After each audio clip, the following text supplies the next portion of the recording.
পেয়ে গেছি। এই ঘরের ভিতরে আসলে কেউ নেই। আমরা এই ঘরে আশ্রয় নিতে পারবো। চলো ভিতরে চলো। হা হা হা হা হা।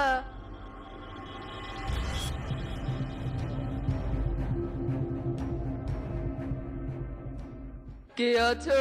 ঘরের বাইরে এসো। শুনতে পাচ্ছ আমার কথা? বাইরে এসো। হ্যাঁ দাদা বলুন।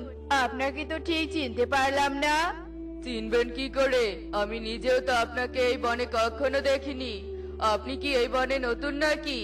তা কবে এলেন এই বনে? আজই এসেছি।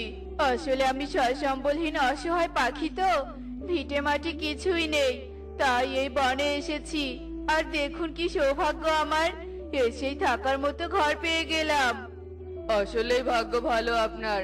আগে এই ঘরটাতে বান্টি দাদা থাকতো। বান্টি দাদা নতুন ঘর বানিয়ে সেই ঘরে চলে গেছে। আর এই ঘরটা ফাঁকাই পড়ে থাকে। আপনি নিশ্চিন্তে এই ঘরে থাকুন। টোনার কথা শুনে কালু কাক ভীষণ খুশি হয় আর টোনার সাথে কালু কাক পরিচিত হয়ে যায়।